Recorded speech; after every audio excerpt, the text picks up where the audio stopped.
This portion of this broadcast is made available by Dr. Stacy Lang and the Smart People Network. Join us today for instant access to member-only content and benefits. The Smart People Network, www.smartpeoplenetwork.com.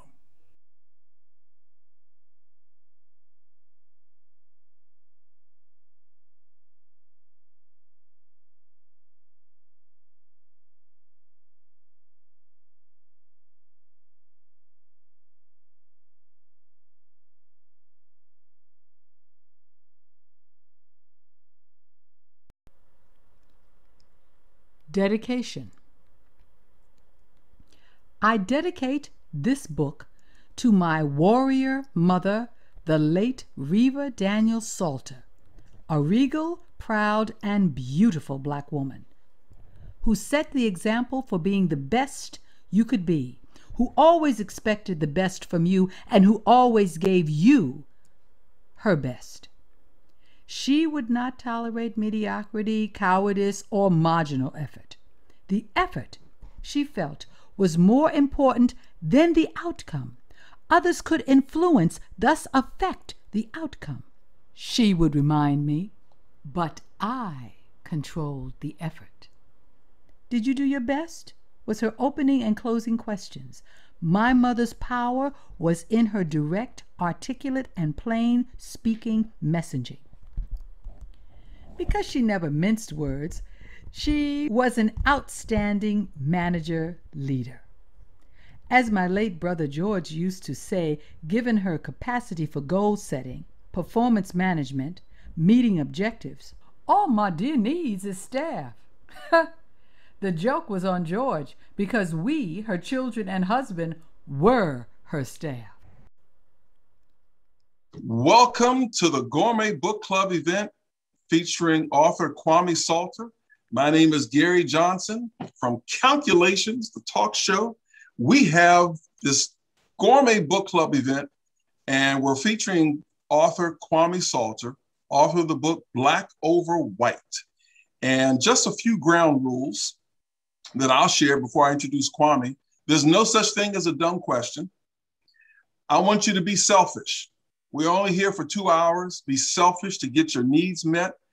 And then what I like to do is introduce Kwame. And after Kwame speaks, just have you all as book club members, just briefly for like 60 seconds, talk about who you are, what you did, what was your role when you were working, if that current were working, and what do you want to get out of this session? And we'll do just about 60 seconds. And if you hear this bell, that means you got 10 seconds to wrap it up. So Kwame Salter, you all, most of you, I think, have read the book. And so what I'll do is just get right into it. And well, you know what? Let me stop. Let's have you all talk about yourselves first, and then we'll get Kwame. So can we start off up there with Ms. Eubanks, or whoever wants to start? It's unmute Bonnie. Unmute Bonnie. Well, I can't unmute her. I can only mute her. She has to unmute herself. I'll start. My name is Joanita Mccree, and I am currently a realtor in the Palm Coast area. I have 44 years in real estate. However, my career, which this book would have helped a long time back, was when I was a software engineer with Verizon, Bell Atlantic, all one umbrella. And I had management roles throughout my whole career. It's interesting, a lot of the stuff that you have in here, and I said, wow, where was that when I needed it? Because it really does strike home for us that played management roles in maybe our past careers or current careers. I was overall in corporate America for 33 years, working both for Verizon and for McDonnell Douglas. I worked 7 years for McDonnell Douglas. And what has been written in this book is so true. It's just amazing that it's all in print and you see it there and you ask yourself, wow, we really do go through a lot. So short answer to my story, so I'll stop there, but very good. Very good. Okay. Thank you. Why don't you go down the line, Linda? Okay, my name is Linda Matthews. I am a retired New York City police officer and nurse practitioner. I have been retired since 2004. My work experience has taught me that in the hierarchy of things, you never get surprised. You're always getting surprised. Coming from the former career as a police officer, which was predominantly supervised by white males, I got a lot out of the book by reading what it was like to have somebody like Mr. Salter in a position of authority and how it would have been benefited, even in a career that's so different from Mr. Salter's career. All right, thank you. Okay, my name is Ruby Weich. I am retired, but I was a healthcare administrator for over 45 plus years, and I owned my own healthcare business. And I read the book, and I was just floored, you know, because. And I told Gary, if only he had wrote the book before I started my job. Yes. Because I was an administrator. I was the only Black administrator for about 15 years in the healthcare you know what I'm trying to say. In the healthcare space. Yeah. But anyway, it was okay. I made it, and here I am retired. Pat. Okay, I'm Elizabeth Eubanks. My background is in education, drug and alcohol, and real estate. I saw a lot of this in your book that has, that I ran across many, many times, being in a field at one area where there was only 2 Blacks and you have to talk to them. It was kind of hard because, you know, white people aren't always the easiest to give that respect to a Black person that's in charge. And I found that to be very trying. And as far as the drug and alcohol, the judge sent people to me to counsel. I was doing counseling at that time. And that was a lot of tough decisions, because the white people that was sent to me felt that, who am I to tell them how to do it? But yet I had the key for letting them get out. So that was a kind of a tough experience at that time. Thank you. My name is Pat Mclaren. My background is accounting. I worked for the federal government, and I was a senior accountant in the federal government. And the book reminded me a lot of things that my husband and my oldest son had to deal with, because they were, my husband was a regional manager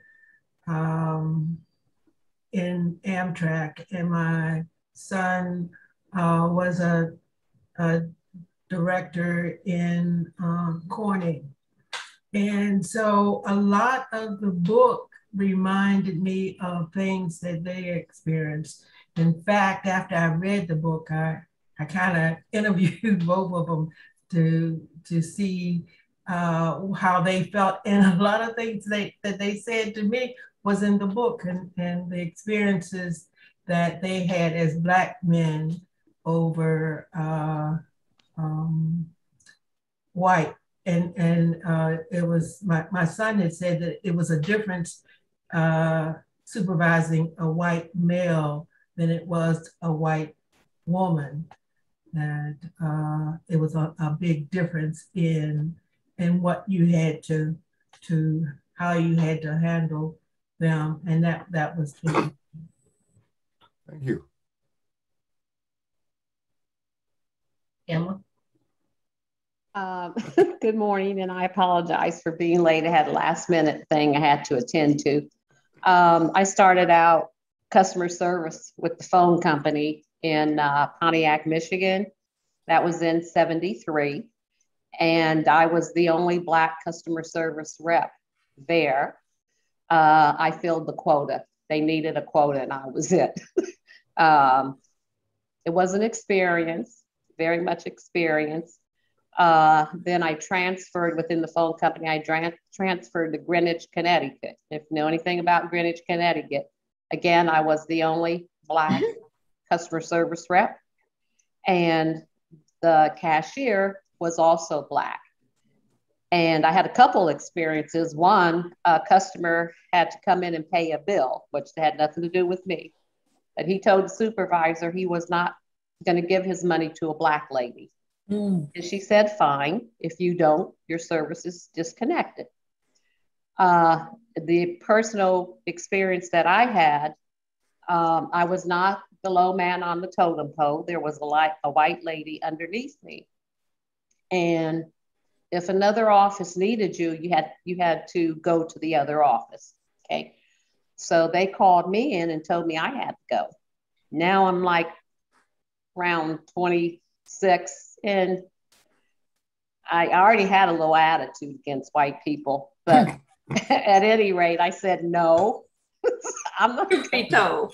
And they said, well, when they called me in, all the managers from the other offices and supervisors, so I was just a little Black girl by herself. So of course, I started crying and left the room. Ironically, my best friend was Jenny Rapacio. I'll never forget her name. She was white from Arkansas. And she lost her son. She had 2 boys, lost one in Vietnam. And for some reason, we just hooked up. Her husband was a manager. She went back in. She said, no, wipe those tears. We're going back in. And she started telling them she will not be the one that has to rotate. And I'm telling you, she is not. She's going to go to every place. Urban League. She started with the Urban League. The church just went down the line. So I didn't have to go. But that was an experience. Then I moved to Florida, and AT&T had split up with Bell South. So I got a job at the insurance company. Didn't know anything about insurance, but became an insurance agent, and then bought half the business through the owner. And it was funny because when people would come in, they would just assume I was the secretary and not part owner. And one occasion, and then I'll be quiet. One occasion, we rented the space where we were, and so the landlord and the new real estate agent that was the manager, they came in, and so they said they wanted to talk about the rent. So I called Scott, who was my partner, and I said, come on out. So we're all sitting at my desk. The lady never once looked at me. Scott didn't say anything. And so I just pounded my fist and I said, let me tell you one thing. I am half owner. And if I don't agree, nothing gets done. Do you understand me? You have totally ignored me. So, oh, I'm sorry. And then when they left, and I was so furious, I had to go outside, catch my breath. I went in and I told Scott, I said, you know something? I'm your partner. I'm your equal. I would never, ever let my best friend, anybody, come in this office and dismiss you, ignore you the way you did to me. And I said, I think I was more hurt because Scott, he didn't acknowledge me and say, well, wait a minute, she's part of this, and you need to talk to her too. So, so those are just some of the experiences. And like I said, you got your good with your bad with Jenny, white lady from Arkansas, stood up for me. And she said her mother always taught her. And when I had to sit beside her, just her accent, I said, oh my God, I got to deal with this lady from Arkansas. But she became my best friend, best friend. Excellent. Thank you. Mm-hmm. I think that's everyone, Kwame. All right. So, good afternoon or morning. I guess it's afternoon. Everybody's here from Florida, right? Yes. Yeah, very good afternoon. It is my pleasure and honor to be a guest with the Gourmet Book Club, particularly with Black women, because if you read my book, you'll see my opening dedication is to my mother. My first book was dedicated to my father, but my mother was the engine. She drove everything. And I always explain to young people that women raise their sons to be the idealized version of their husband. What their husband didn't do, you're going to do. You're going to be better. So my mother was very strong and ran the family. And I just want to pay a brief homage to all Black women, because nothing happens until you guys decide something's going to happen. I used to explain to people that in South Africa during the apartheid, there were always struggles against apartheid, but it took on a different level after Sharpeville when the kids and young people were slaughtered. Black women decided in South Africa, okay, guys, you're taking too long. And they stood up and they began to make the movement a real movement. So I'm honored to be a part of this. And I'm honored to have all these Black women. And then one of the things as I listen to you, I want you to understand one thing. If you suffer and did not succeed, someone will succeed after you. And if you succeeded and did not suffer, someone suffered before you. And this is what I try to explain to people who get these jobs and think they did it themselves. A Clarence Thomas, a Tom Sewell. You know, they're always saying, you know, I pull myself up through my own bootstraps. Well, damn it, some of us didn't even have boots. So how do you pull yourself from your own bootstraps? The interesting thing about these guys is they always talk about starting out in a project, in the projects. So my point is that, Clarence Thomas, you're a Supreme Court justice because we struggled so that you would be considered a viable candidate. So let's get started with the whole presentation.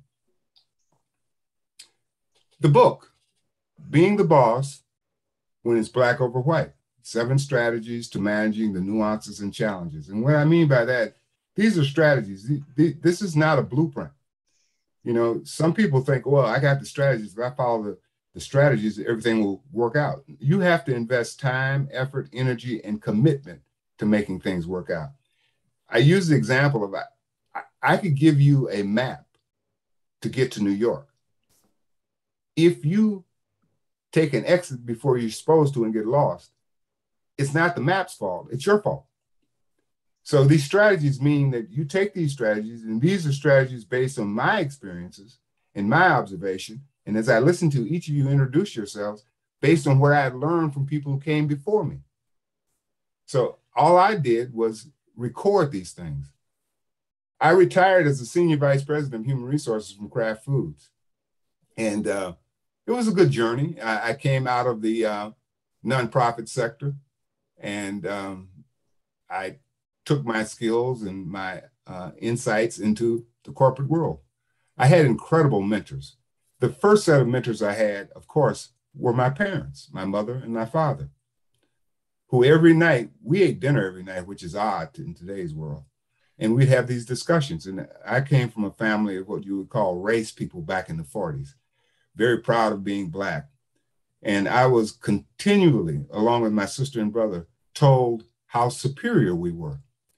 And I used to tell this to white people in corporate because they thought, you know, we viewed ourselves as inferior. And I said, no, I had to deprogram myself. My parents used to tell me, how superior I was.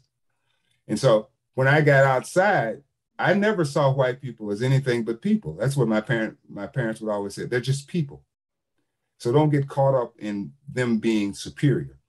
And my father used to say things like, you know, back in the day when we were enslaved, weak slaves, mentally and physically, did not make it. So we were the result of biology creating strong, smart Black people.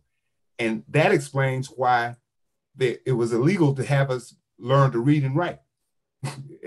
Think about that. Illegal to have us learn how to read and write. But I had incredible mentors. And they tell a story when I was in Madison, one of my friends, white friends, said, it's amazing. You're the most outspoken Black man in Madison, and yet most of your mentors are old, white, rich, conservative men. Why is that? And I said, simply because they see in me a desire to make a difference. And that's what you have to do. You have to have a desire to make a difference. You have to be strong, mentally, physically, intellectually. You have to be strong. It's a mind game. One of the mentors I had told me when I went into corporate, he said, look, if you want to be successful, here's the key. Take any crappy job. He didn't say crappy, he used a different word. Take all of those jobs, because you can't do any worse than the person who had the job before you. And even if you don't do any better, it's not going to affect your career. But it will show people that you are the fix-it person. You will come in and take care of the situation. You will make it better. So I decided I needed to commit to excellence. It's a word we use, but excellence is not an event. Excellent is a habit. You have to commit to being excellent. One of the authors I read put it this way: we're all slaves to habit. If that is a fact, then why not be a slave to good habits? Because you're going to be a slave to habits. So choose to be a slave to good habits. So for example, if you want to lay in bed, you wake up at 6 o'clock, and you don't want to get up until 8. That's a bad habit. But if you force yourself to get up at 6 o'clock, you become a slave to the good habit, and good habits will serve you well. The other thing I learned from my parents, both my parents were straight shooters. You didn't have to interpret what they said. They told you in clear, pear-shaped tones what they felt. Now, in today's world, you give a young person any feedback and they take it as a criticism. I took it as a learning. And they didn't care how you felt about it. This is the fact. This is how it works. So I came into society with the ability to be very direct and candid with people, not playing a game, not pulling their legs, just being straight and candid, telling them, this is what I see. This is how I view it. I could be wrong. I remember when I got married, and our minister told me, if you want to maintain a good marriageable relationship, you need to understand these words. He said, when you're at an impasse with your spouse and you're disagreeing, he said, the best way to break that impasse is to look at your spouse with all sincerity and say, you know, you could be right. He said, when you say that, it opens up and enlarges the solution space, because you could be right. But what we end up doing is, it's my way or the highway. No, maybe you're right. So I got the moniker of being the campus priest. I used to say, well, should I turn my collar around now? You need a priest now. And what the role of the priest is simply to listen to people and to tell them and play back to them what they just told you. The best advice you can give a person is to listen to what they want to do and say, do it. Now, at Kraft, I went from being a manager to a director to a senior director to a VP to a senior VP. And the senior VP job for HR global supply chain, we had, of the 96,000 employees at the time worldwide, we had 66,000 of those employees. That was the span of control. We had all the operations, we had all the procurement, we had customer service and logistics. We had the whole ball of wax, so to speak. So what I'm talking about when I start talking about what it's like being in corporate, think of this span of control. I flew all over the world. I went to Brazil, I went to Germany, I went to Russia, I went to Ukraine, I went to Bulgaria, I went to South America. I went everywhere. And it was fascinating. And what I learned was that power and promotions are based on a simple triangle. Anytime, even in your family, here's the triangle. The triangle is based on power, values, and resources. People will give you resources if you start agitating. This is what they've done to us, especially with the new diversity, equity, and inclusion. They'll give us resources, not a lot. They'll even give you some power, not over them, but over a smaller sector in a smaller space. Power, and then what they never give you is values.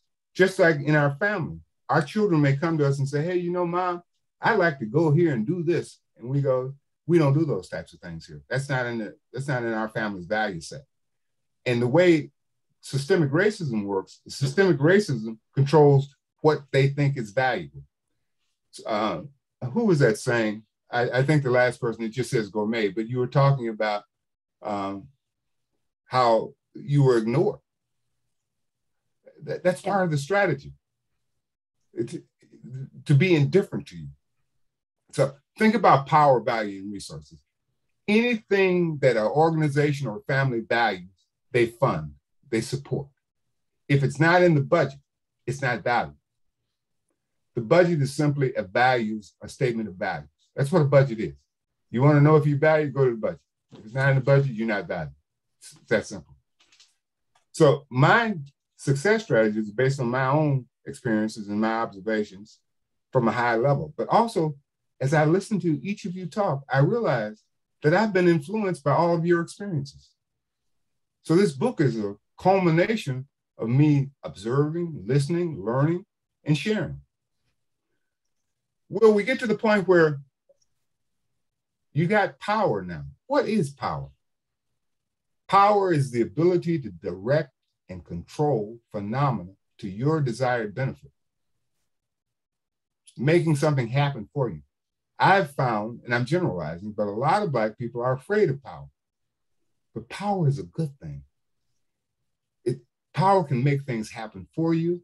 It can stop things from happening to you. Power is good. I want you to embrace power. And each of you have told stories where you had to exert personal power and influence in situations.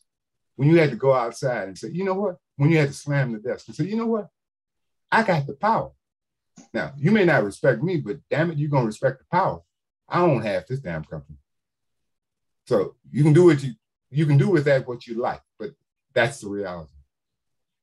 I love opening up with this one. When you get to the table of power, I love Shirley Chisholm's quote. If they don't give you a seat at the table, bring a folding chair. Okay? So there's you in a room, and you can't sit at the big table, but you got your own folding chair, so you can slide your chair up to the table and say, oh, let me add something to this. Let me contribute to this. I think I can add value to this.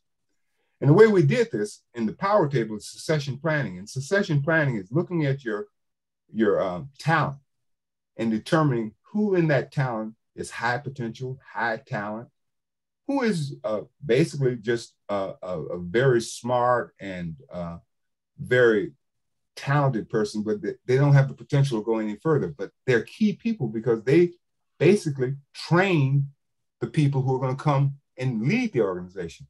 The people who trained me ended up working for me.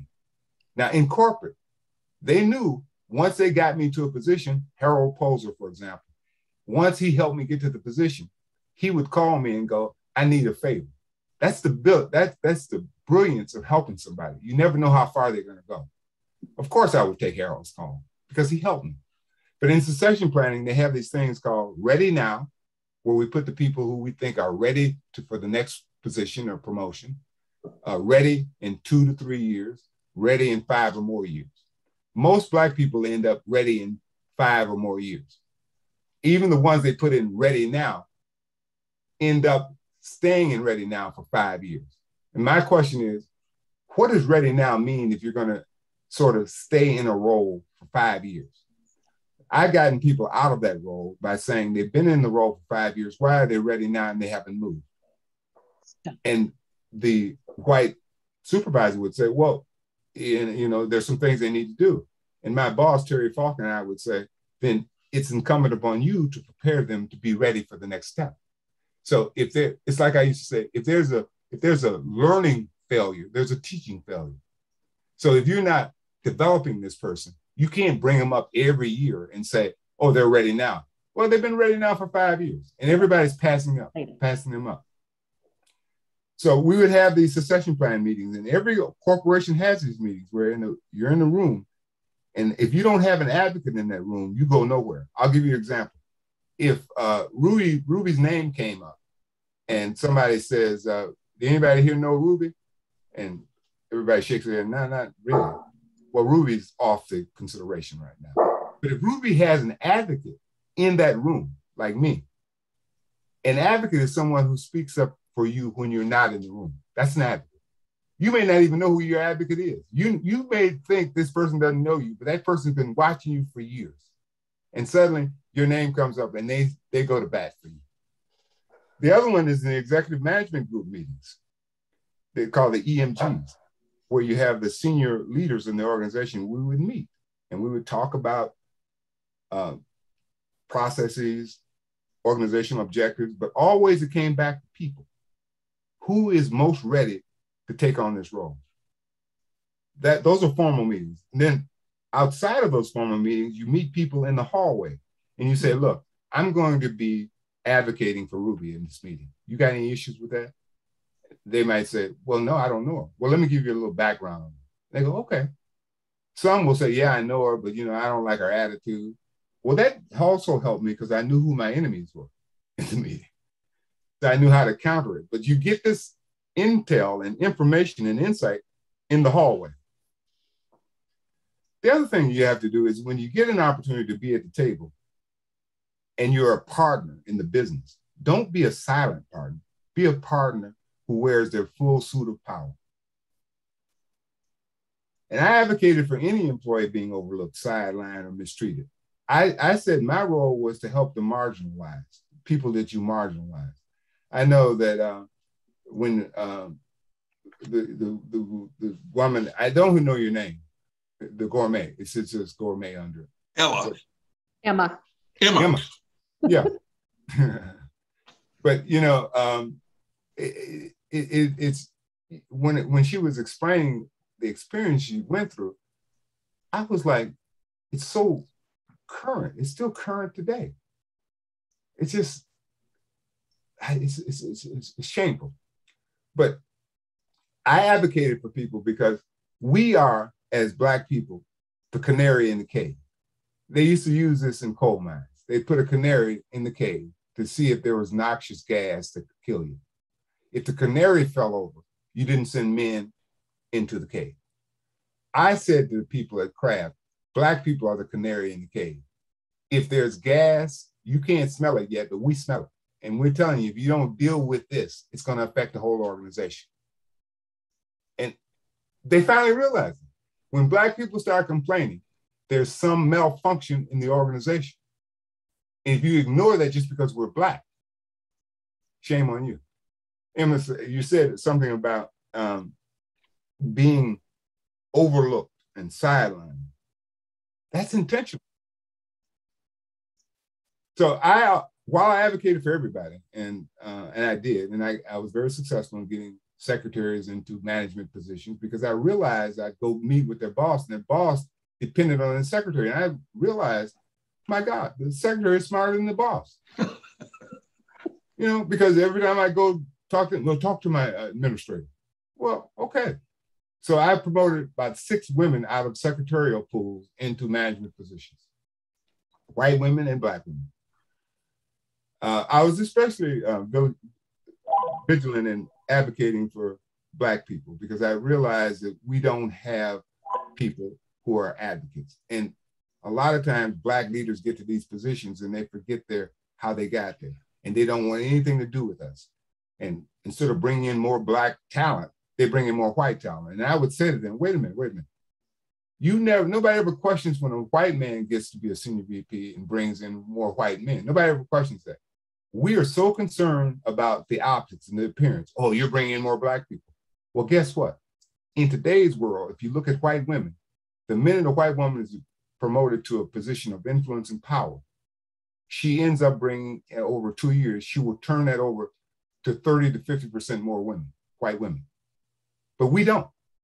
We want to be seen as objective and, we're not going to hire Black. Well, no, we're not hiring Black people. We're hiring Black talent. When you start talking about we're not going to hire Black people, come on. So the important thing is to use your power. And in my book, what I talk about is keeping your calm. Because the one way that white people always get us thrown off our game is to get us upset. And we get to shout and we get to holler. But, there's a way you look at them and go, you know what? I'm going to be here. So no matter what you say and what you do, I'm going to be here. So you either got to get used to me or you need to leave because I'm not leaving. I remember one of my bosses said, if we're both doing the same thing, one of us is not needed and I'm not going anywhere. So it is important for us to have that attitude. The book is really to validate, and most of you have pointed out, have read the book. I'm not creating new material. I'm just documenting what's happened. And as a result of documenting what happened, I'm saying, here's how we need to figure out a game plan to get around it. Beyond race, after Obama was elected, everybody said we're in a post-racial environment. Not really. Not really. I always remind people that Barack, who I love, he's a mixed child. Okay. And so when he do something wrong, they ask me, what do you think about your president? I said, that's the white part of it. That wasn't the Black part of it. See, the thing you need to understand about Obama, he chose to be a Black person. He made a conscious decision to be a Black person. While most of us are resentful that we ended up being Black, he chose to be Black. And I admire him for that. Now, you can criticize him for a lot of things. And a lot of people now, in retrospect, are saying, he didn't free all the Black people. How can one man free all the Black people, reverse 450 years of something in a matter of 8 years? That's stupid. But we will give white people our vote simply because they say, well, we understand what you're going through. There's a difference between understanding and empathizing and helping. We've elected Democrats, Republicans. They do nothing. They just use us. And when we think they're going to help, they're not going to help. They can't, because structural racism will not allow them to do that. So are we beyond race? Not really. The book talks about it. Only 11 African Americans in the Senate in 232-year history. Only 1% of the CEOs, the Fortune 500 companies, are Black. 3% executive or senior level. Are we paranoid or are we perceptive? My definition about being paranoid, yeah, even paranoids have enemies. They just don't know who it is. And that's the way we operate in the social and corporate environment. When people give us feedback and insights into our performance, we're not sure if they're giving us that insight because we're Black or because we're a woman. We're not sure. We're never sure if it's genuinely authentic feedback to help us, or is this the way they think about us as a people? So that's confusion. That's how you get paranoid, because somebody goes, come here, let me tell you something. You go, would you be telling that to a white person? That's part of the paranoia or being perceptive. I was perceptive. I knew who had my best interests at heart. I knew. I also knew who didn't. And I would always listen to everybody, but I would internalize the ones who had my best interests at heart. It is true that we face significant organizational barriers, and it all comes from systemic racism. Systemic racism is in place. It does not need people anymore. White people don't have to call us names anymore because the system operates so they don't have to say anything. I know you had said that you got this job because they needed a quota. They don't need a quota. They needed talent. The game they play on us is that you got it because you're Black. They don't give us anything. They ain't gonna take a chance with an incompetent Black person. They knew you were good. but they were going to tag you with the affirmative action thing. But they knew you were good. But they're going to keep you at arm's length. That's the whole idea, to always make you think you got this job because of our largesse, because we are liberal and we have to do this legally. There are 3 reasons you do diversity. It could be a moral imperative. Morally, all of us on this call, we morally know it's wrong to discriminate. It's wrong to oppress people. So we want to fight that, whether those people are black, white, red, or yellow. Then there's the legal imperative. Some companies do it because they're afraid of the legal challenges. And then the last one, the one I worked on in craft, was the business imperative. You want to make money? Black people generate $1.7 trillion a year in consumer income. You want some of that money? You better pay attention to us. When I started Oscar Mayer, there was no commercials showing black kids, all a little towhead, blonde boy pulling the wagon. I remember recruiting at the University of Georgia. And I had this young black kid and I was trying to get him to come to Oscar Mayer. And he said, I can't. I said, why'd you interview? He said, well, you know, it's part of my development. I just wanted to see how well I did. I said, why can't you come to Oscar Mayer? He said, my mother would never, never forgive me.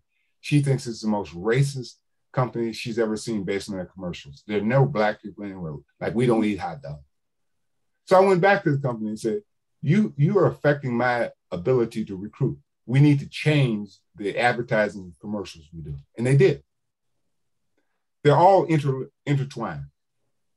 And then I would sit there and everybody would pretend that everything was a level playing field. It's not a level playing field. I would always say, why aren't we talking about the elephant in the room?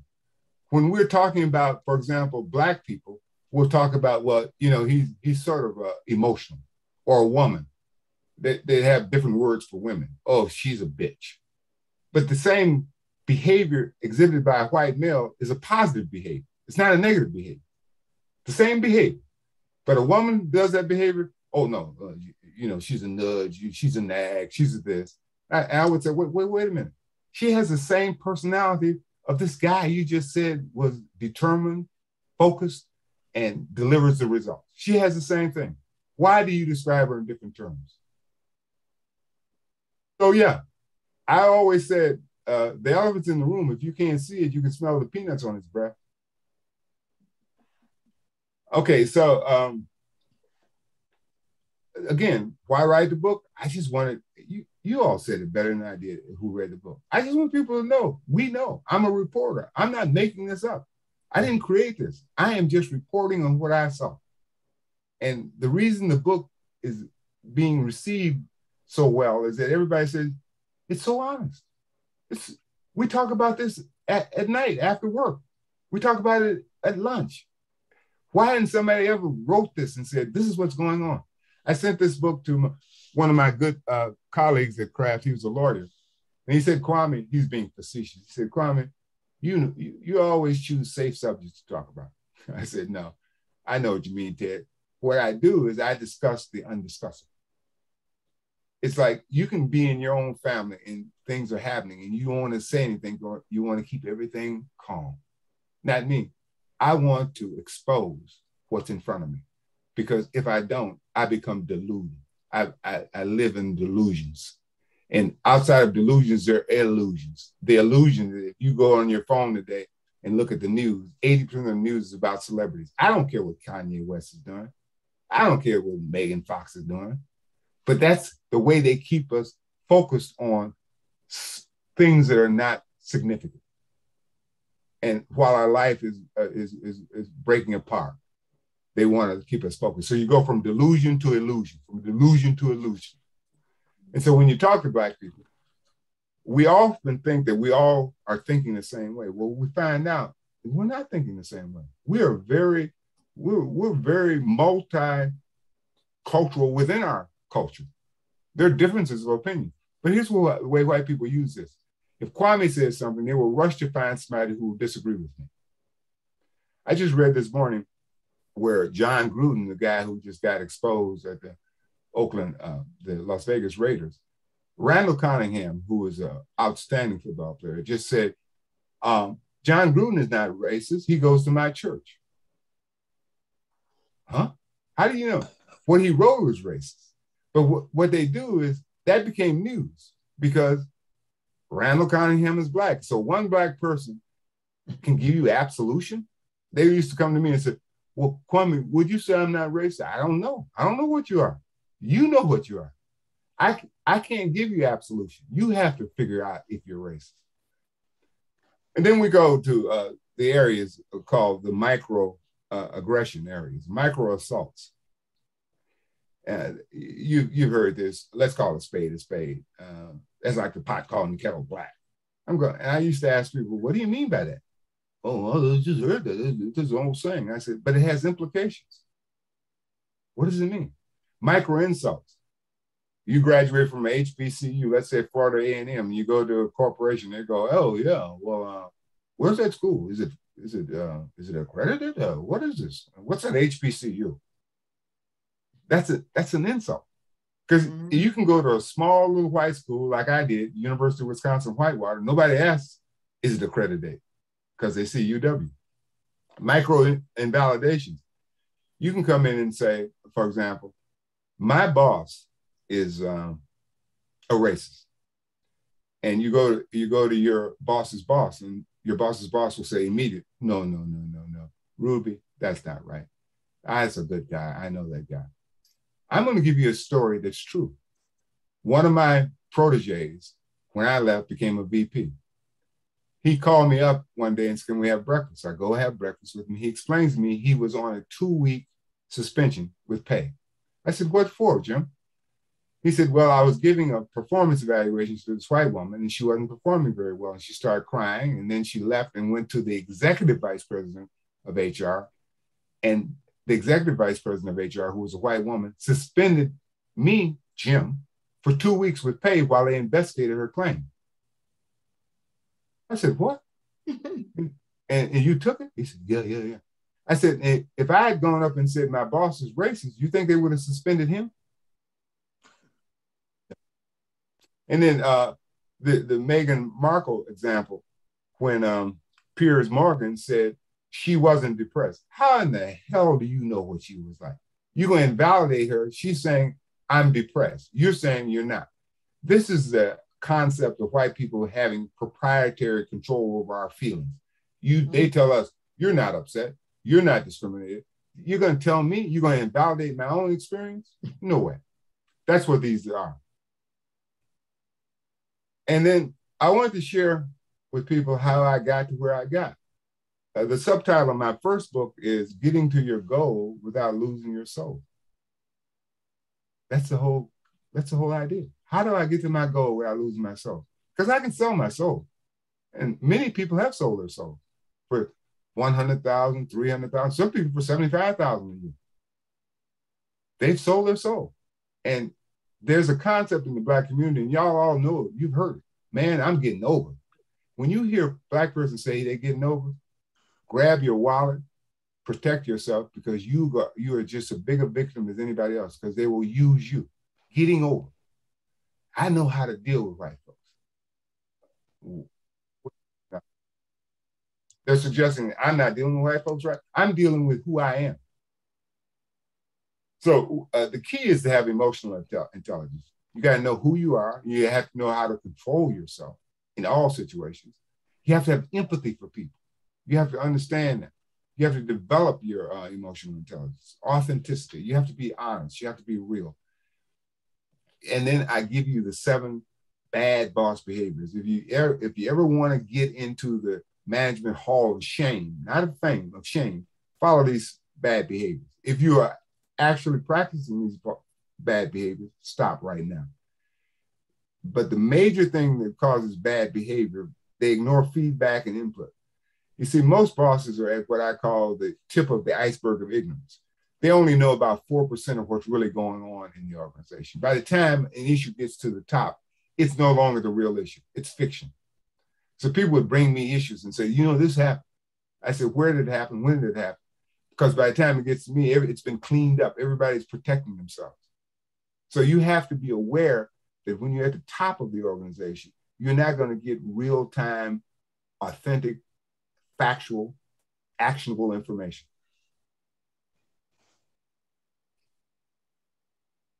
And then I wanted to provide strategies for y'all and for your kids and grandkids. Even though you're not actively working right now, or you could be working, these things are still valid and applicable and can help you.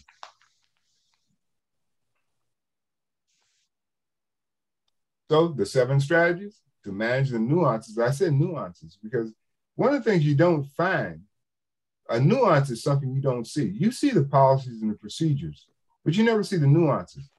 And the nuances are based on the norms of the organization. The norms are never written down. You go into an organization and you read the policy and you read the procedure manual and it all sounds great. But then you do something and somebody calls you over and say, you know what you just did? Don't do that no more. But that's not written. You have to find that out. One of the first strategies I talk about is keeping you cool. You have to keep you cool. And then you got to realize that you have power. If you have power, power is something that you cannot put in the refrigerator and extend the cold life. Power you got to use. Power is kinetic. Power is not something that's static. It's got to be used. Now, the important thing I learned from an old white mentor of mine, Ray Momkers, he said, if you have power, Kwame, act like you don't. If you don't have power, act like you do. But he said, the minute you get power, just be cool because you got power. But people who don't have power have to act like they have power or you'll never get it. So you have your own ability to project your personal power and influence. That is resident in you. That's deposited in you by the Most High. You know who you are until somebody tells you you're not that. And if you accept that, shame on you. I have an old adage that I use. What people think about me is none of my business because they don't know me. So I'm not going to try until you come in and try to find out who I am. Then what you think about me is none of my business. And then you got to do the right thing right. Okay, you can do the wrong thing right, and there are a lot of people who do the wrong thing right. I want to do the right thing right. What is the right thing? The right thing is anything that benefits, uplifts the maximum number of people. Yeah. Does this book provide leadership principles for all? Yeah. Every time I write a book, I'm told, that book is applicable to white women, and I say that book is applicable to anybody that wants to be an authentic, genuine human being.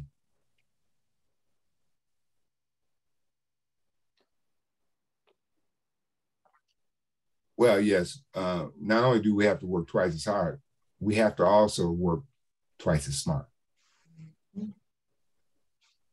We think if we're just working too hard, this is strange. We're working so hard, we think that's a good sign that the organization will see we're really working hard. You know what they interpret that as? You're over your head. Maybe you can't handle it. Maybe we gave you too much.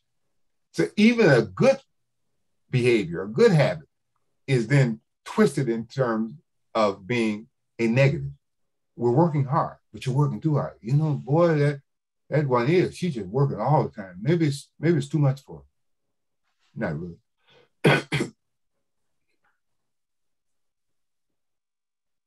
This will help, and anybody that you give it to, tell them they're helping there. And you guys have already indicated that if this book had been out earlier, it would have helped you in your career navigation because we negotiate every passage. We need to know situation. It's all situational.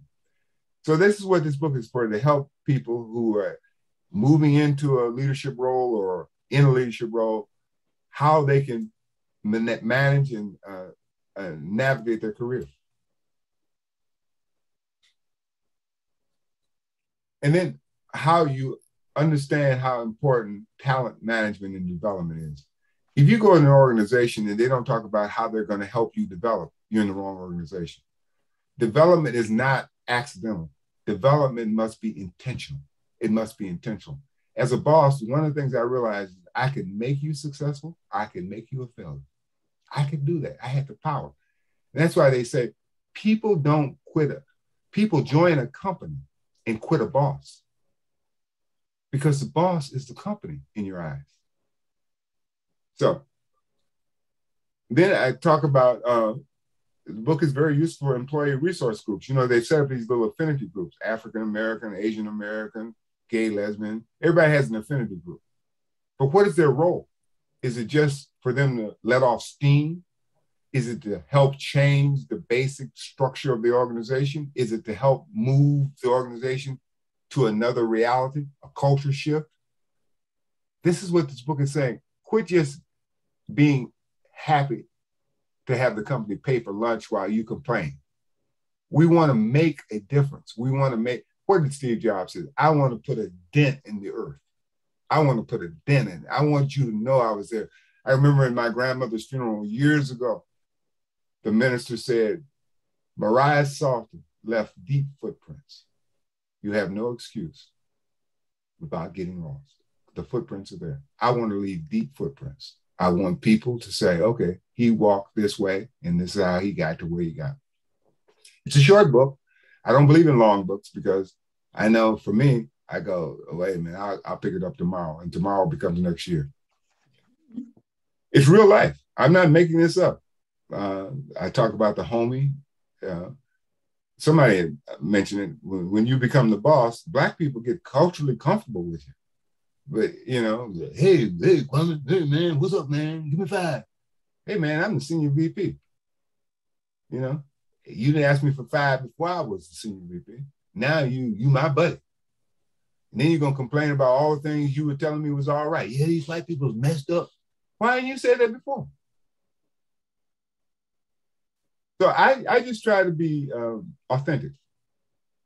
And I try to be honest with people. I don't want to destroy people. I don't want to undermine them. I want them to be able to see reality as it is. Not as you want it to be, but as it is.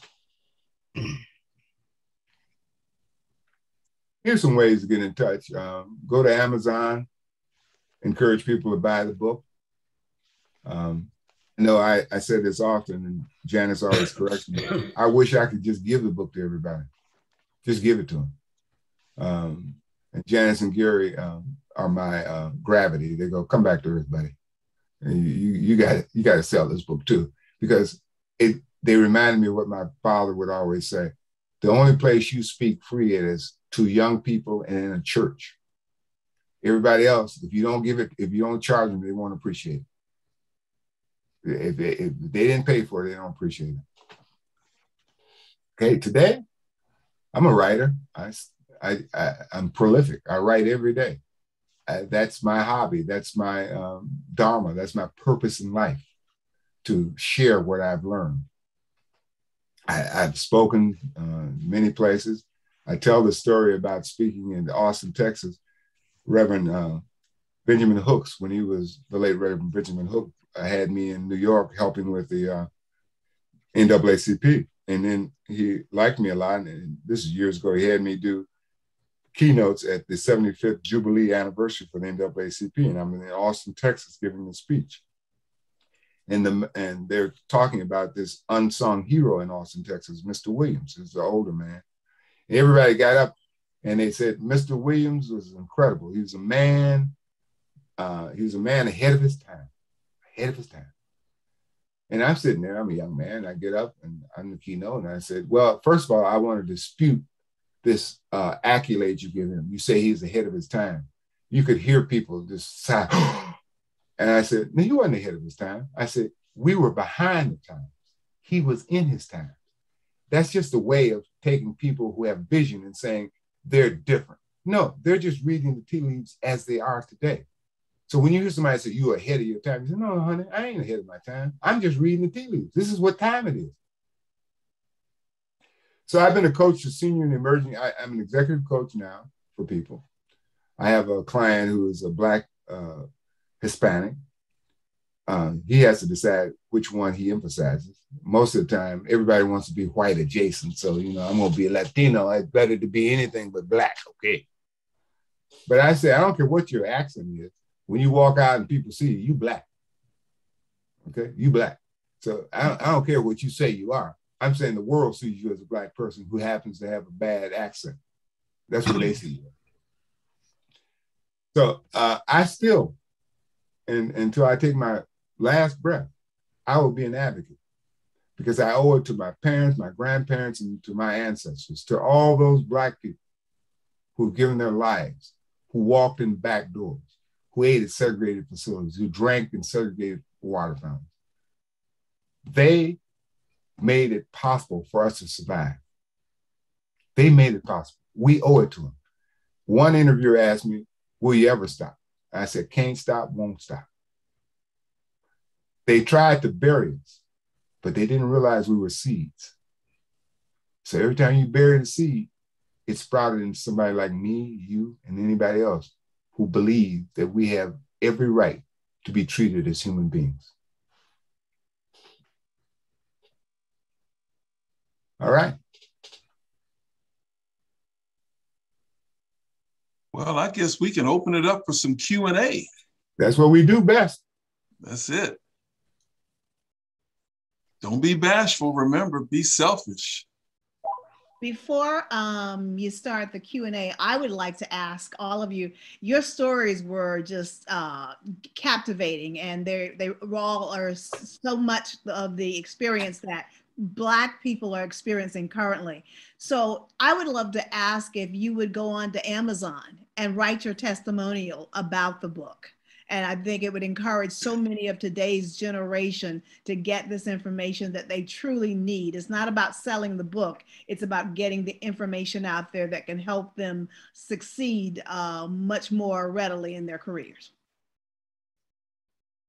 Thank you. Okay, everybody shouldn't talk at the same time. Well, let's go. Oh, okay. There was one thing that this is just at the very end that actually caught my eye because I haven't seen it. I'm a reader, and I haven't seen it before. And you ended with the scripture. Yes. That really impressed me. And the reason I said impressed me because about a month ago, my husband and I were out looking at some property. Mm-hmm. And when we finished, the lady and man, they were both white. He joined hands and he said to us, "Let us pray." And that was a shocker also because I've never seen that before. I mean, I'm out looking to get some property, and he ends our meeting with a prayer. Mm-hmm. And I like the one that you ended it with, the 1 Corinthians. Wait a minute. Yeah, it's the 1 Corinthians. Yeah, 13, right? Yeah, that's right. Right. Yeah. And I was just interested to know why did you choose that particular scripture? Well, I think the Bible, the Quran, all of these books of major religion have one thing in common. There's a belief in a higher power, okay? And I always loved Corinthians. I always loved it. And so I decided, let me take a biblical passage and apply it to real time work life. And let me give you examples of people. And remember I said, love is the most powerful. Most powerful. Okay. You can have everything else, but without love, you're nothing. And what does love mean? What does love mean to you all?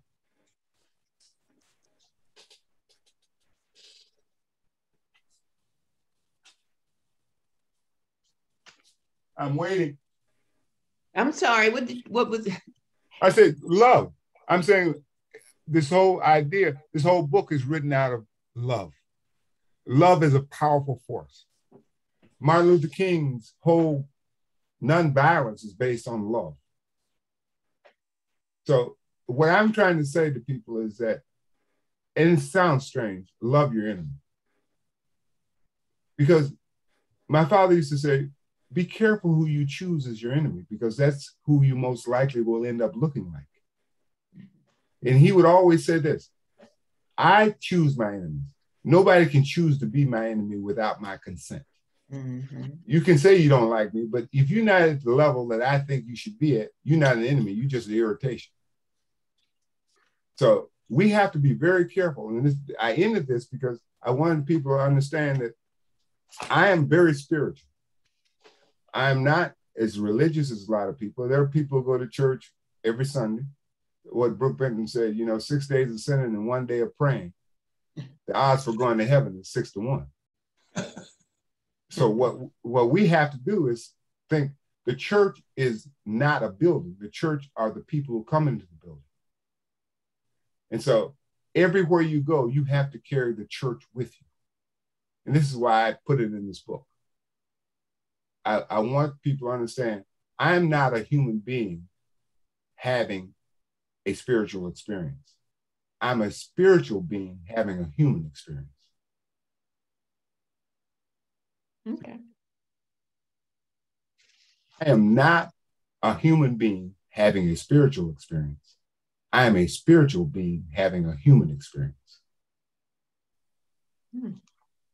So everything I look at and do is through the lens of being spiritual, of recognizing that if you were looking, as Deepak Chopra said, if you're looking for a role model, why not choose God?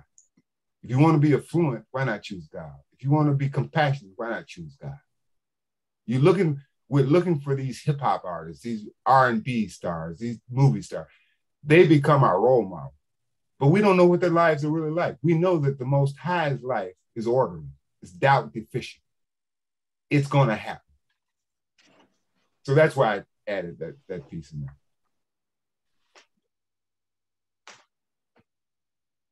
Okay. Okay. Seems like no matter what we do in our lives, it always seems like the Black people to me are always having to start back to the beginning. Yes. Everybody on this panel I know very well, very intelligent, beautiful, successful women. But as I read the book, just that component alone, being smart, and we know we're at the top of our game, but there's always that component. You got to do a little bit more to make somebody recognize you. We are constantly being pushed to do a little bit more. I mean, and I'll tell you what this else. Talent and education and things that is right here on this panel, and the women that I know and dearly love, it just seems never to be enough. And I'm sorry. No, go ahead. I was comparing, as I was listening at you talk, the job I had when I was in corporate America for 33 years with the now career that I now am in for 40 years, and which is real estate. And they can be intertwined no matter how good I know I am. There's always something that's not good enough. And I'm looking at the text and, I like the chapter on the emotional intelligence. We're connected, but we're not connected. We're connected, but we're not connected. And we're always, even in this book, is saying that we still have to do something else other than be who we are. Am I picking the essence of the book? You got it. You got it. Because what happens is that, they recognize you. Is it pronounced Juanita? Joanita? They recognize you, but they make you a one-off. Oh, yeah. Here's what I said. If a Black person does something well, they are moved out of the Black community as a one-off. If a white person does something well, it applies to all white people. The only thing that applies to us is if something bad happens, a thug or something. Then we have to bear the burden of explaining this person's behavior. I'll give you an example. When O.J. Simpson, who killed them 2 people, and I said they did, but white people would ask me, what do you think about O.J. Simpson? And I would look at them and say, what do you think about Jeffrey Dahmer? They go, what do you mean? They said, what do you mean? I said, he white? You ask me about any Black person who does something, I'm asking you about all these white people. Well, he's sick. Well, then O.J. was sick. But why do I have to carry the burden of explaining Black behavior negatively? And if somebody does something well, like Joanita, they don't ask me about Joanita because she went off. She no longer represents Black people because we don't want to deal with that because we have to explain all the contradictions, how she got there, how she pulled it off. They don't want to hear that. But yes, our lives have been defined as the conscience of America. And no, it won't get any easier. and we won't stop. But I'll just quote Martin Luther King. He said, "We will go out and adjourn the councils of despair and bring new light into the dark chambers of pessimism. And this will be a great America, and we will be participants in making it so." So what I'm saying to white people is that you need us to realize the full potential of this country. You fight in China, and you got all the elements in this country to be as great a foe and a challenge to China, but you're consumed with your racism. You're not, God put us here for a reason. This country is like no other country in the world. It's a flower garden. Why would God put all these colors and ethnicities here?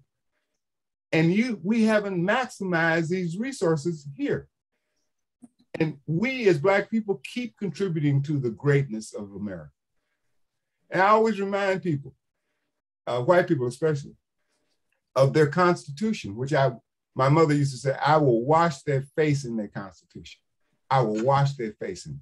We hold these truths to be self-evident, that all men are created equal, endowed by their Creator with certain inalienable rights, among them being life, liberty, and the pursuit of happiness. Now, what other country says it's your constitutional right, damn it, to be happy? So happy is not a permanent state, but we can't even get to happy. So I tell them, look, I am only espousing the words and the sentiments written by white men based on God's decision to make them write it. They were owned slaves. They owned slaves, and they wrote all this stuff while they owned slaves. Why would they write something like that? Because God said within the 400 years, 200 years, those people that you've enslaved, that you captured, and enslaved, they will use this against you. And I'm washing their faces, my mama would say. I'm washing their face in it every day. You wrote it, live it up. Like Martin King said, you wrote a check, we went to the bank, it bounced. Your check said that all men are created equal. I have a different opinion. I used to tell white people, no, not all men are created. We're all created equally different. That's the beauty. What we're saying is that we need to be recognized as human beings. Civil rights is one thing. Human rights is different. Civil rights, you have to get legislation for. Human rights, there's no legislation. You just have to assert your human right. Malcolm X, just before he was assassinated, he was taking the cause of Black people to the United Nations as a human rights violation. The United States of America sits around on its perch claiming that we will monitor a human rights violation. Yet you are the biggest violator of human rights among your own people. So now you're sitting out here talking about looking at Russia, looking at China. Look, what about us? What about us? We're sitting right here. You want human rights. So back in Germany, civil rights were denied to Jewish people. They put Star of David on them. They destroyed their businesses. It was all legal. That's civil rights. But human rights, they're not legislated. They just have to be exercised.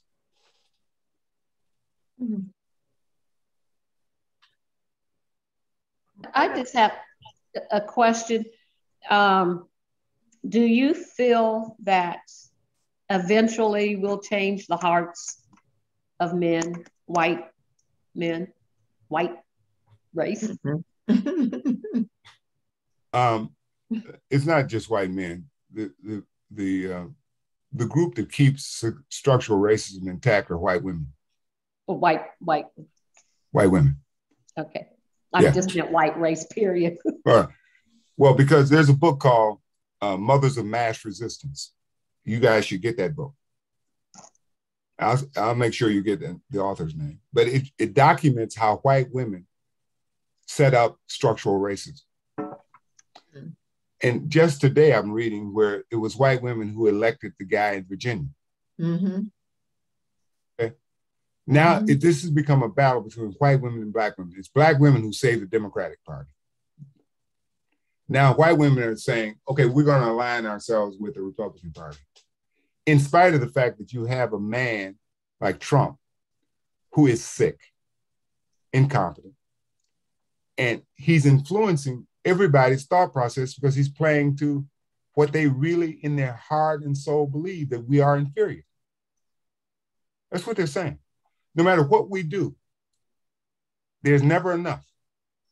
But look at it this way. Why would you prevent us from playing the national pastime of baseball? Because you didn't want to be defeated by us. Why did you prevent us from playing basketball, from boxing and all this stuff? Why? And the minute you open the doors, what happens? 75% of the National Football League is Black. 80% of the National Basketball Association is Black. In other words, you give us the opportunity and we will take full advantage of it. We'll excel. We will excel. We're like a beach ball. I used to tell people about this. The only way you hold us now is you got to keep your hand on us. Because if you lift your hand, we're bouncing right up out of the water. Booker T. Washington said it best.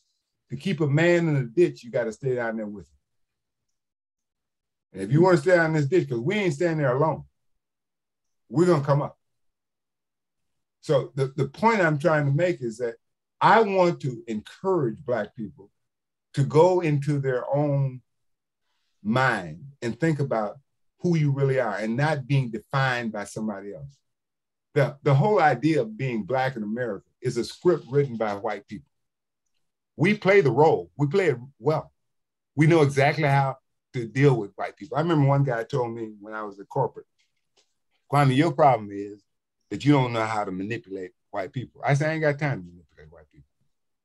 I'm going to be me. I'm going to bring my whole self to work, not part of myself, my whole self. And I'm not a bad person. And I have, I believe, good intentions. But I'm not worried about what white people think of me, because the question was, can we change the heart and the mind?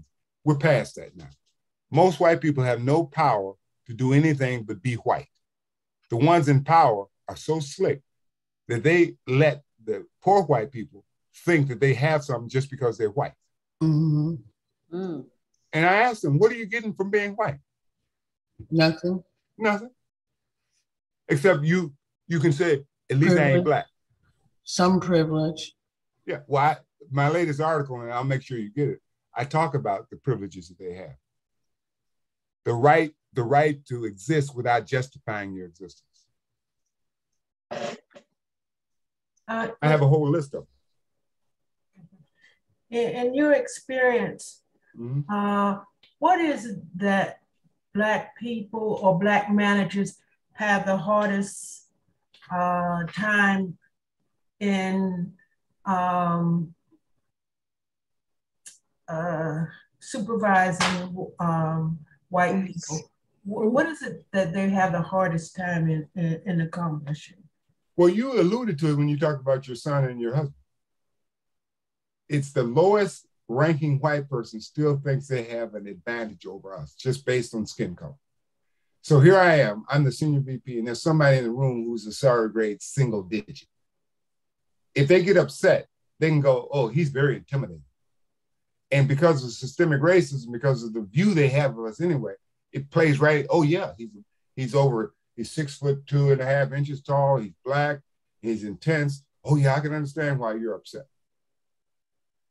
Yeah, well, my son was saying that as far as white men, they automatically, of course, think that they're smarter than you, no matter what their education is.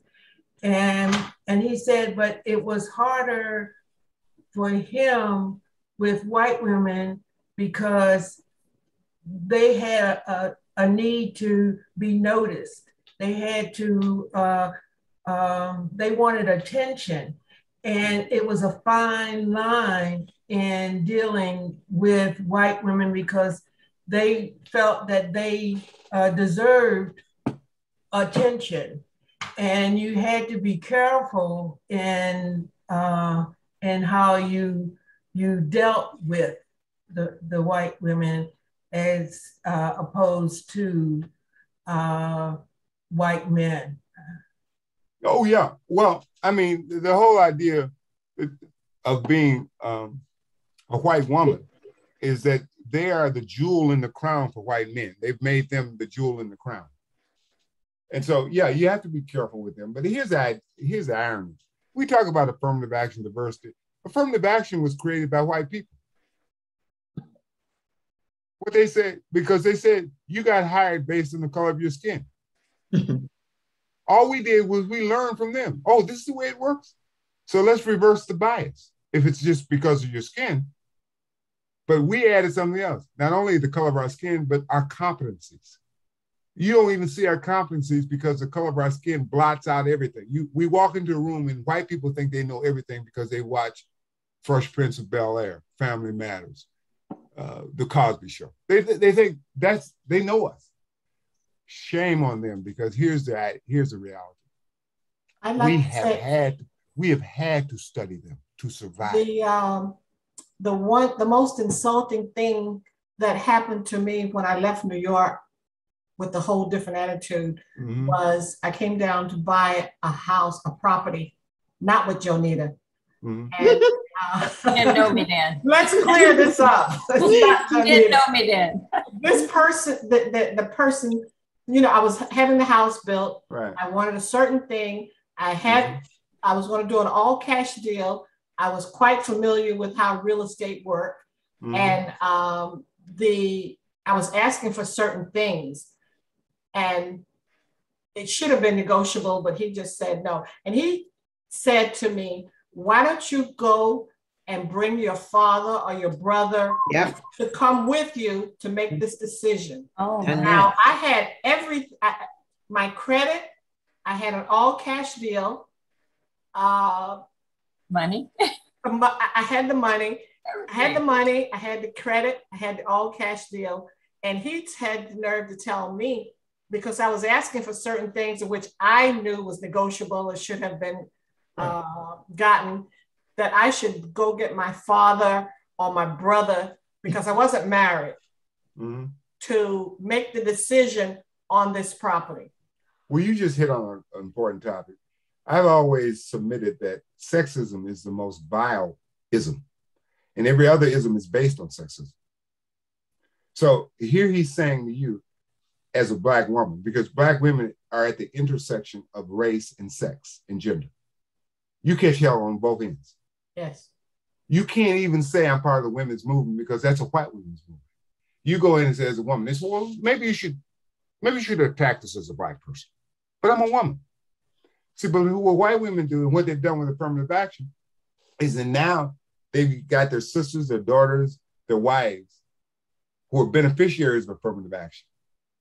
So while they paint a Black face on affirmative action, the people making the most moves are white women. They're making the most moves because they bring two checks into the house. One check is from affirmative action because we got to hire a woman, and the white man still has his job. We still fight. You can't claim as a woman, I need to be treated as a woman. I always say this to Black men. I wrote an article in 1975, and Essence published it. It's called Bringing It Up Front. And I was saying, Black men are so sexist. It's so sexist. And so I said, what we have to do is realize as Black men, we're recovering sexists, like recovering alcoholics. Even though I'm a progressive thinker, there are times my wife and Janice will check me in a minute, because I don't know. I don't know what I'm saying is sexist. That's what I've been brought up to say. But when they check me as a recovering sexist, I won't say that anymore. I'll give you a real life example. I was on the phone with my ex-wife, and we're very close. And this was right after the divorce, and she was calling, and I said, you know what? It seems like the basis of our relationship is argument, and I just spent $10,000 for us to be divorced. We could have saved that money. I could have lived with you and just argued with me. I don't care. But I got off the phone. I'm telling you the truth. I got off the phone. I hung the phone up and I muttered, "That bitch." And Phyllis looked at me and said, "What did you say?" I said, "That bitch." She said, "Don't you ever call her a bitch." And we had been married 3-4 years. I said, "Well, whose side you on?" She said, "Hers." I said, "What?" She said, "If that's the way you think about her, that's the way you think about me." I have never used that term again. And not in this house. Lesson learned. Not in this house. Woo. I may get in the car and mutter something, but I ain't gonna say nothing about it. Believe me, you know. I have a question. Mm-hmm. I want to know, when did you reach in your persona that you knew enough to put this into words to share with us, that you know that you've conquered all these things and now you want to share it with us? How long did it take you to get to this point about what's already in this book? The minute I walked into corporate, I saw myself as a reporter, collecting the information, observing things. And I always knew that the one thing we didn't have, especially in our generation, were people who went before us. So we had nobody to tell us anything. So I said, as I go through this, I'm going to document and record in my mind all of these things. And I'm going to share it so that my son, who's a VP at JP Morgan Chase, he had a father in corporate. So he knows what goes on. He still calls me and goes, okay, Dad, here's what they want to do. What do you think? See, they had that. Kids of white executives had that person who was there, who saw the land, the lay of the land. So I was motivated to record this. Now, about 15 years ago, Janice, I think it's 15 years ago, I was talking to Janice and I said, this title has come to my mind. And the title was Striving While Black. And I said, I'm gonna write a book on it. It took another 5 years, but I did. But Janice remembers that. And I told her the basic reason is to give people insights before they come to corporate, what to expect. And so I don't know, it's always been in my mind. Even when I was in college, I remember I was an honor student in college. I remember trying to get the Black students together to do study groups. They didn't want to do study groups. All I was trying to do is say, look, I'm a magna cum laude. I can tell you how to get the grades. Oh man, you ain't no better than anybody else. I remember one guy told me, well, you're not that smart. The only difference between you and me is that you study. I said, that makes me smarter than you because I know the game. Okay? You sitting around here thinking you don't have to study, you don't know the game. And anytime, like I said in the book, when you're talking about the game, there are three things you need to know. You need to know the rules of the game, the starting time, and the quitting time. You got to know the game. And so here are people who don't know the game. They don't study the game. So my idea is to give you a handbook that you can use and say, maybe I didn't have a parent who went to corporate, but Kwame Salter has written a couple of books that will help me. Thank you. Mm-hmm. I have another question. In your book, you were talking about Black managers, and you couldn't work too hard, and because it would seem like you weren't qualified for the job. Yeah. And if you didn't do enough, then you weren't qualified. You weren't qualified. So how did you? How did you? Were you able to balance? Yes. And how would you tell somebody that's starting out as a manager to balance that? And also, how would you tell a young manager, Black manager, the pitfalls of supervising white women, white men, Black men, and Black women? Because I mean, they're all different problems with yes. all of them. And I know I'm asking too many questions. And no. But what was the easiest person to supervise, and what was the hardest? Well, the hardest would be a white man, I'm assuming. But well, no. Sometimes it's your Black employee. I was going to say Black employee. Sometimes it's your Black employee. Yeah, they have attitudes. Yeah. And we're categorizing, right? Right. I mean, there's as much diversity among Black people as there are between Black people and white people. The diversity in our community. There are people who in our community have no connection to the movement, but they benefit from the movement. We shake the trees, they pick up the fruit. But you never see them until the fruit starts falling. And then they run and get the fruit. But they don't want to shake the trees. They don't even want to be associated.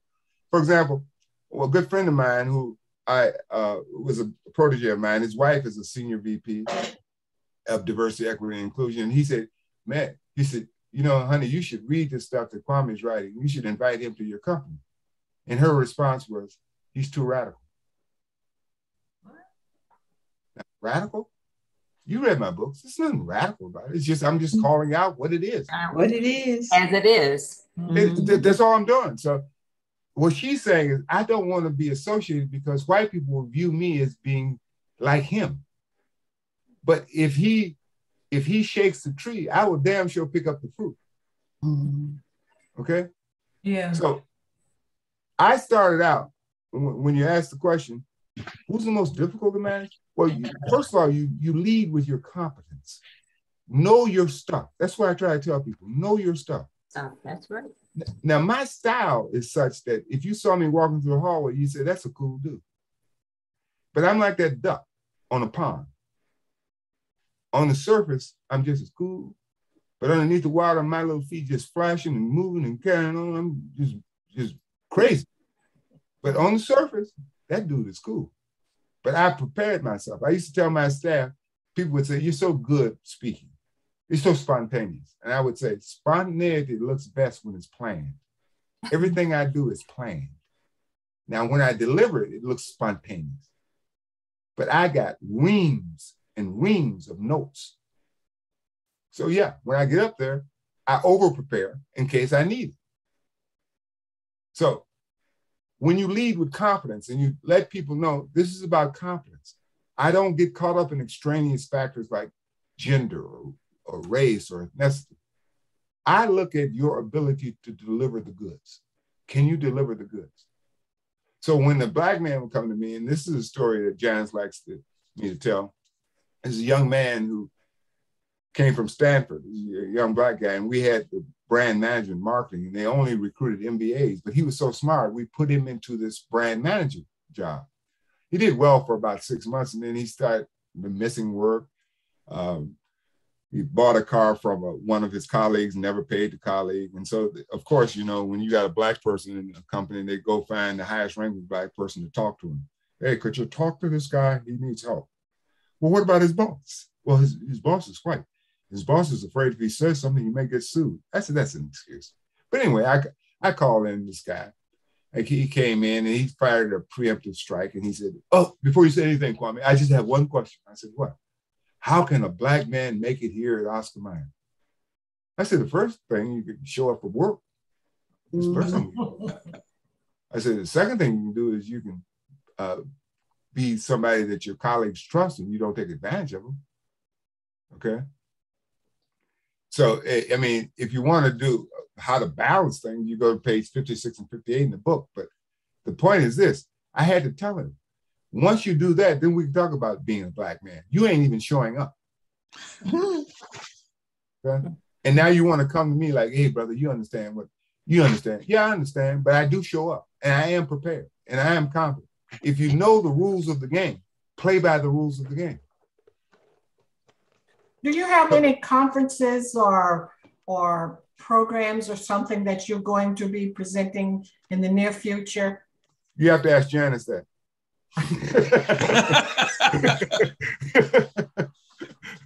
I don't know.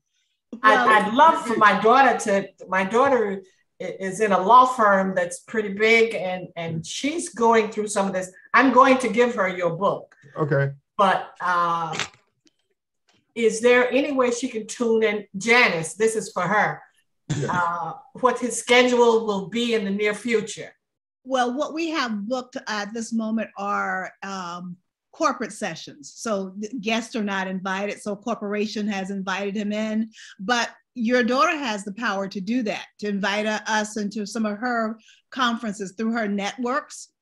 She might belong to a local law association network. I know many corporate lawyers do belong to a network, and it could be the national or the regional or the statewide, because most of the presentations we have are private. Someone reaches out to us and asks us to present in their company. So the one that's coming up most in the nearest future event is speaking to an employee resource group within a corporation. And so we get a lot of those kinds of invitations. But I do appreciate that question, because we need to keep this dialogue going.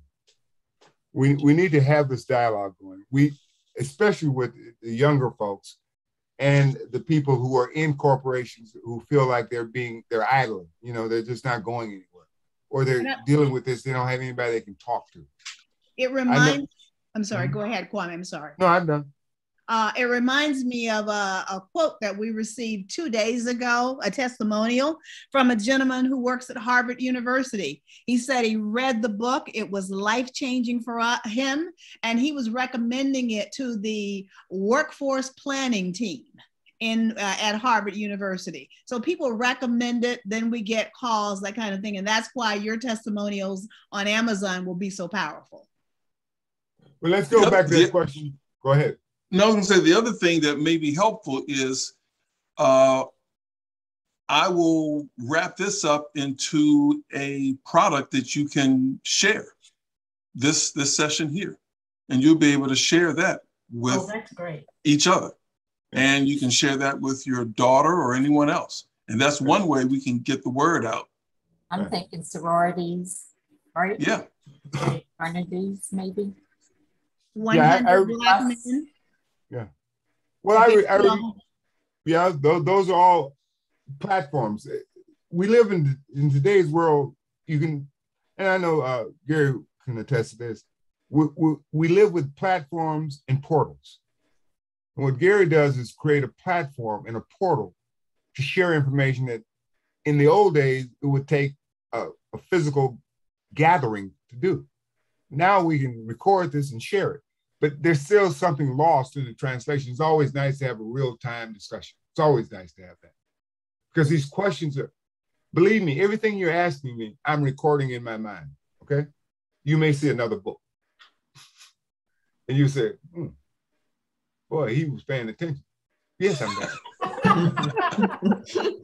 I'm writing notes. Now, the last lady who talked to me, you asked me a couple of questions. In one, I was saying, you got to be confident. You know, I know there's so many Black people who want to be the best of the rest. You know, I'm the highest ranking Black person. I want to be the best of the best. That's how I got to be the senior vice president. They thought I was satisfied when I was the vice president. I ain't satisfied. I remember when my boss came to me and said, well, Kwame, before I was vice president, he said, we're paying you like a vice president. I said, that's not the point. I want to be a VP. I want to be an officer of the company. I said, y'all wasting a lot of money. Well, all you have to do is give me that VP, because I know that once I get that, I'm an officer of the company. I get long-term incentive. That is, every 3 years, I get a year's salary bonus, plus my regular bonus, plus my salary. So every time I helped white people do something, I was learning about what was available. So when it came to me, I go, I know exactly, because I just helped somebody get $1 million. I just helped them. I know how y'all work. Now, why is it not working for me? And then they would go, oh yeah, well, okay, we'll look into that. Well, look into it. I got time.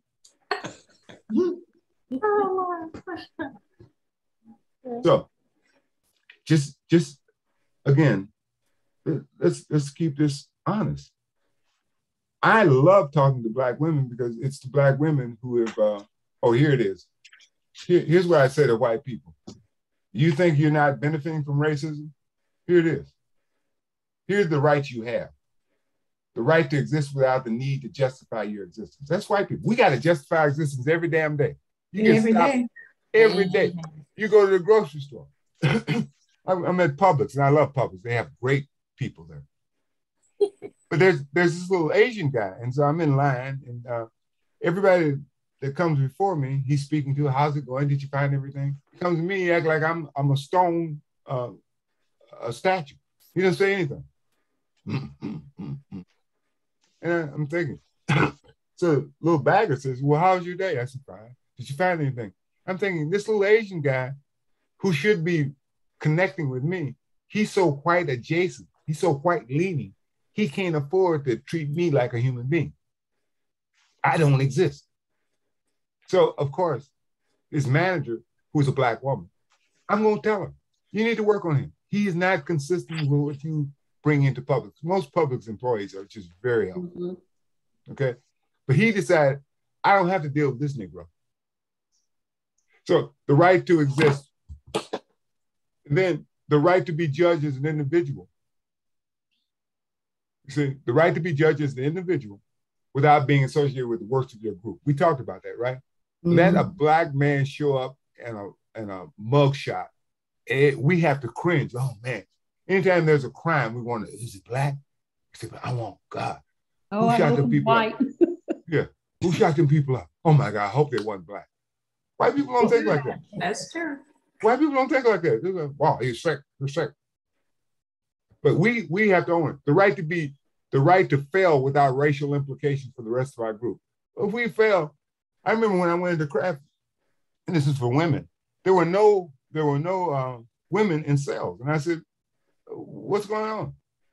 And the president of sales said, well, you know, we hired a couple of women a few years ago, they didn't work out. I said, you quit hiring them? Yeah. I said, how many 5'11" blonde white boys have not worked out and you're still hiring 5'11" white boys? Oh yeah. That's different. Oh yeah. Oh yeah. I would say, so why does it apply to us?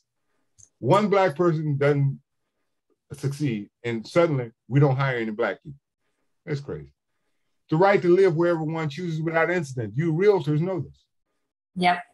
Every time we move somewhere, we have to be conscious of where we move. The very fact that we just can't go and move anywhere we want to. The right to be outraged because of unfair treatment and to display it.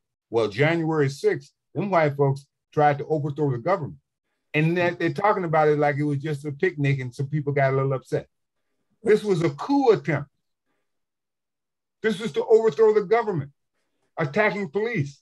The same police who they claim are important to keep law and order. And then they have the right to define who is patriotic and who is not. They talk about the flag like it's their flag. They talk about the South like it's their culture. I said, when you talk about Southern culture, you got to include Black people. These white folks eating food that we prepare. What are you talking about? Who's patriotic? Patriotic means as long as we kissing your behind, we patriotic. As long as we don't say anything, we patriotic. As long as we scratching our head and acting like dummies, we patriotic. The minute we say, would you take your foot off our neck? Oh, no, you get nothing. No, I'm just saying, take your foot off my neck so I can talk. And then you see the right to enjoy life, liberty, and the pursuit of happiness without always having to agitate and protest and then being worried about the police who become terrorists in our community.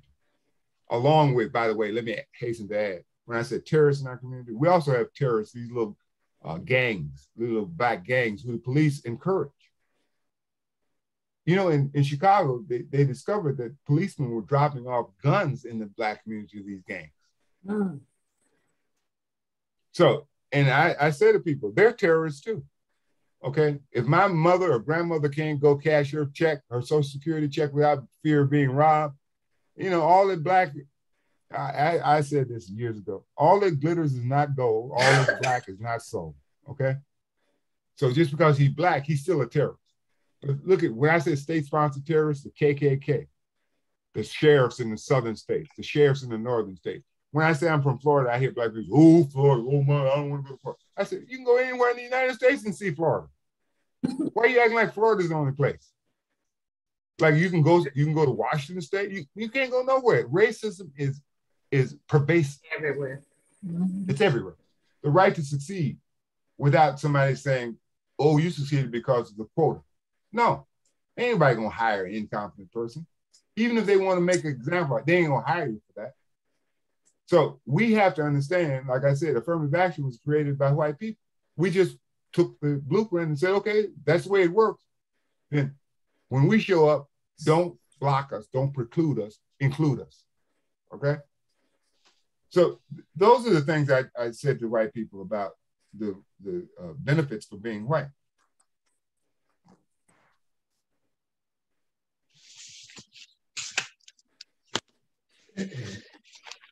Can I ask the ladies a question? Yes. Okay. I want to ask the GBC ladies that listening to Mr. Kwame, do you feel that any life lessons has changed you or in your thinking about the situation? Or can you give some input of how you actually feel about this whole situation? And I would like to just say, I like to rate the book, but not the author, because it's a little different. So how do you all feel? I think that's in keeping with what we do with books that we read. So I would agree that we should do that. Okay. And what about the life lessons learned from listening to him and reading his book? Was the impact to you very positive, or was it negative, or how do you feel? It reinforced what my beliefs were, and having lived through some of these experiences. I agree with her. The same thing. I mean, it's just a reinforcement. Mm-hmm. And we keep telling ourselves, we got to get ready, we got to get prepared. And I think this book is saying the same thing. You can be good, but you still got to, get ready to show the world who you are at all times. Okay. Amen. In reading the book, you realize that you've lived through this and lived through a lot of this, but you say, oh, wow, that's true, and the way it's put together, it gives more meaning or understanding of what you've gone through and what your family is going through. And so it was very informative to me, even though we have lived through all this, mm-hmm. and we've experienced all this. And sometimes when you experience things, you feel like, okay, this happened to me, but you realize that it happened to everyone. And I guess what was so surprising to me is after I read the book and I talked to Kevin and talked to Leon, a lot of the things in the book, they said the same things. Mm-hmm. So that was very informative, Thank you. To me. Because what I'm trying to do is just document what you know. Right. You see, we are an oral tradition people. We talk about this among ourselves, but we rarely write it down. That's what I was coming up with, right? Exactly. We don't write it down. That's what I like. Confirmation. It's a confirmation of what we've all gone through, but to see it in print, it was like, well, this is real. And to share with our young people. Because I've already, my son, I'm going to give him, he was here last night and I told him that this book is yours as soon as my meeting is over. And mine is going to my daughter. Mine is going to my daughter. We say it all the time. Put it up here. That's right. Along with putting it up here, you got to be able to put it out there, and you just can't be you smart. You got to be smart. Right. But there's another part of that besides being smart. That's what I liked about the book. It was the different steps to be. What do you need to do to be the boss? What do you need to know? You just can't say I'm the boss, period. But you gave us steps, and you gave us different situations, and you showed us different people that react to you and how you react back. I thought it was great. It was good. When I talk about the doubter, yes, the competition, and the homie. Mm-hmm. The homie is the black person. Yes. Yep. How do we not know that? homie come up to you and say, hey, congratulations, man. Now I'm gonna get over with you. No, you're gonna get over if you're good. Mm-hmm. That's how you're gonna get over with me. If you're good, you're gonna get over. But if you think just being black gonna get you over, I don't play the white man's game. I'm saying I want talent. I want the smartest people. I want the people. It's like Martin Luther King. He chose people for his nonviolent movement. Okay, you have to choose the right pioneers. Mm-hmm. So I would look at people and say, you're not ready for prime time. They'll eat you alive. Mm-hmm. So I will help you get ready for prime time. And Janice will tell you about a young man we helped get ready for prime time. He's now a vice president at a big pharmaceutical company. Amen. But what happened was that he had just fallen off the charts because he was a good guy, very smart, but he walked around with like he was working in a plant. He's at a corporate office. So Janice will tell you what I told him. I called him in and I said, you know what? I'm going to bring you into my organization. That's how I'm using my power because I could. And I'm going to make you stock eligible. And that's the key in corporate America. Once you become, you will never get wealthy off a salary in corporate America. The only way you get wealthy in a corporation is get the stocks, the stock options. And so I told him, I'm going to promote you to the stock option eligible position. Two things you have to do. You have to change the way you dress and you have to lose some weight. Looked at me and I said, those are the only conditions. He came in, he changed the way he dressed. He lost what, Janice, he started jogging every night, right? You would tell me that you saw him jogging past your house practically every day. He dropped, immediately he dropped 30 pounds. Immediately. Wow. And tell him what he did. He ended up being one of our best employees. Yes. Yes. He reported to me and I would sit and observe him and I immediately just saw qualities that I admired. And so when there were important assignments, we had just acquired a new company. We needed someone to go out and check it out, look at their affirmative action, EEO. I knew that he knew his stuff. He had managed it all for a plant. I would send him in my stead and he would do an absolutely outstanding job. He had the personality to get along with everyone. And he would always come back, sit down with me and debrief me. And after a while, I just turned him loose and let him do his thing. And that's the way we operate. We look for talent. And he delivered. He delivered. And we're still in touch with him. He delivered. But Janice was the person, I may have been the priest, the campus priest. But Janice was the person, after I would talk to people, they would go to Janice to get salve put on their wounds. Yeah, I had to tell one guy, he came up to me and he said, you make me nervous. And I said, I make you nervous? He said, yeah, most executives, when I come in their office, they talk about themselves. And you asked me to talk about myself. I said, yeah, I already know who I am. I'm trying to figure out who you are. So I said, but here's your basic problem, son. I said, you're an Uncle Tom. I said, you didn't speak to me. You avoided me until I got this position. And I said, basically what you're saying now is I'm officially a white man in your estimation. So if you have to relate to me as a white man, go ahead, because I am the senior VP. All right. So he went up to Janice. I didn't tell you the whole story, but he went up to Janice and Janice had to just put salve over him and say, you know, he told you the truth. There's a little bridge here in the story.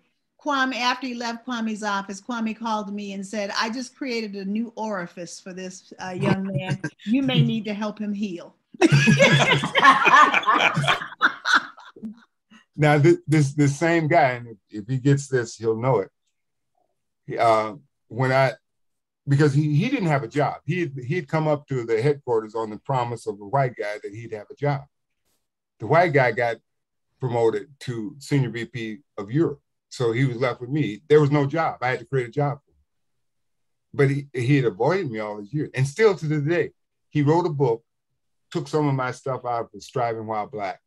And I called him. I said, you know, there's some of my stuff. Oh, I never got your book. I said, that's a lie. I was there when I presented it. You were there. I saw it.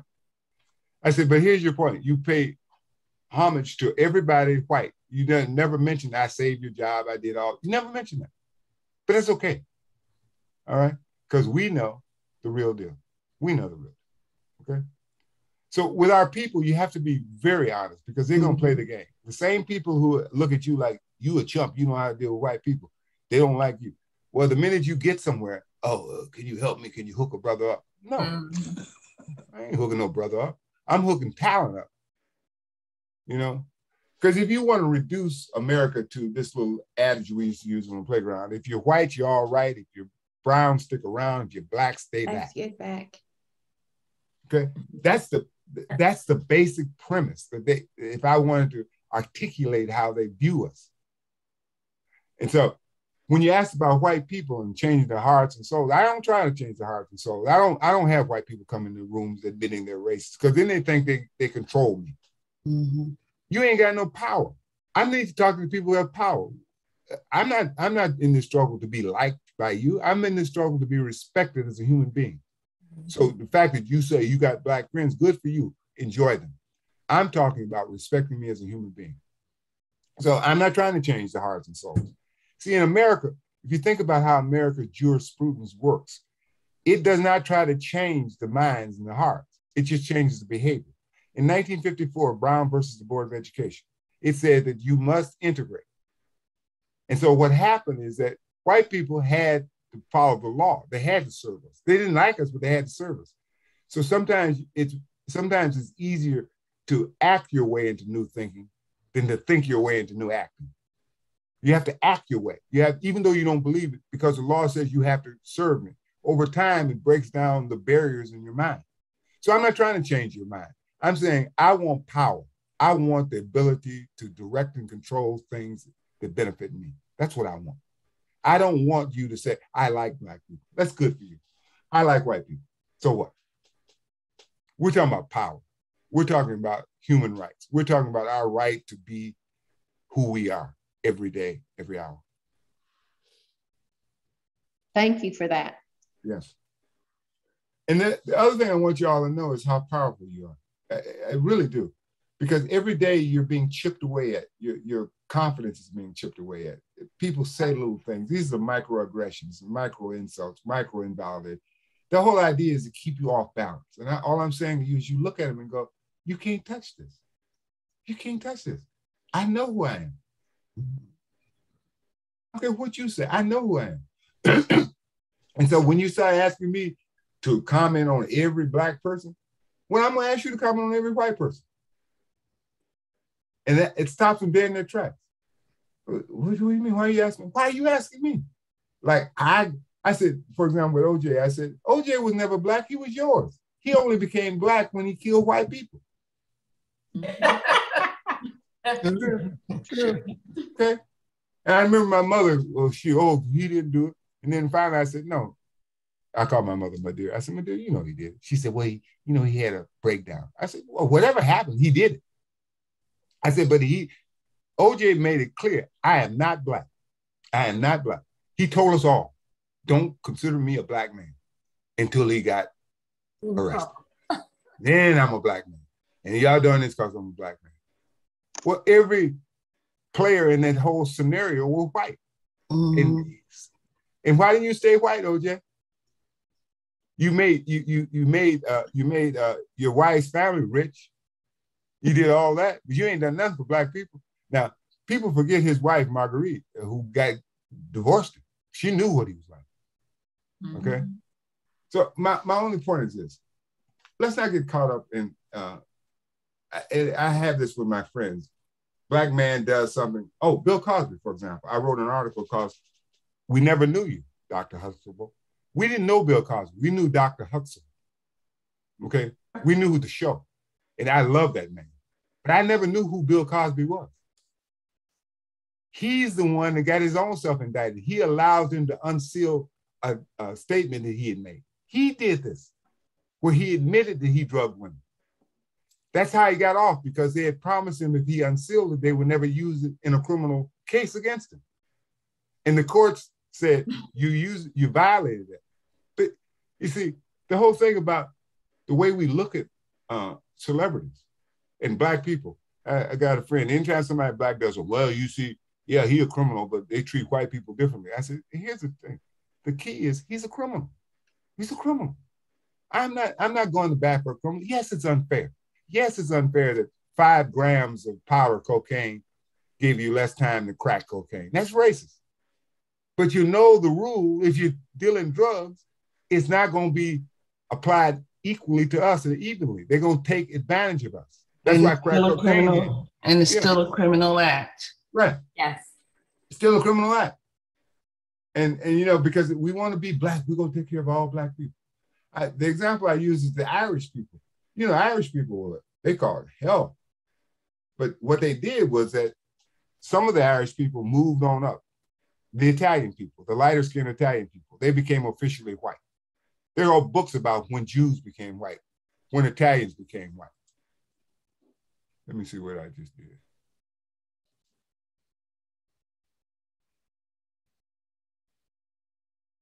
You're still on. You're still on. No, I'm just trying to find where I can get back in. You're still on. All right. We see you. Okay, you see me? Yes, sir. All right. I don't see myself. There I go. Let me move it over here. There we go. We're nearing the time anyway, so maybe any final thoughts or wrap-ups that we have? Madam President?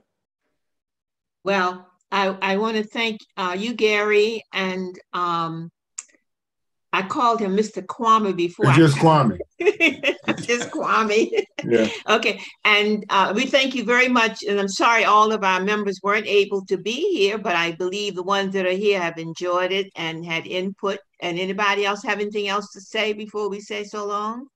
No, Thank we you. appreciate your input. Well, I tell you, this is like church. The people who hear the sermon don't really need to hear it.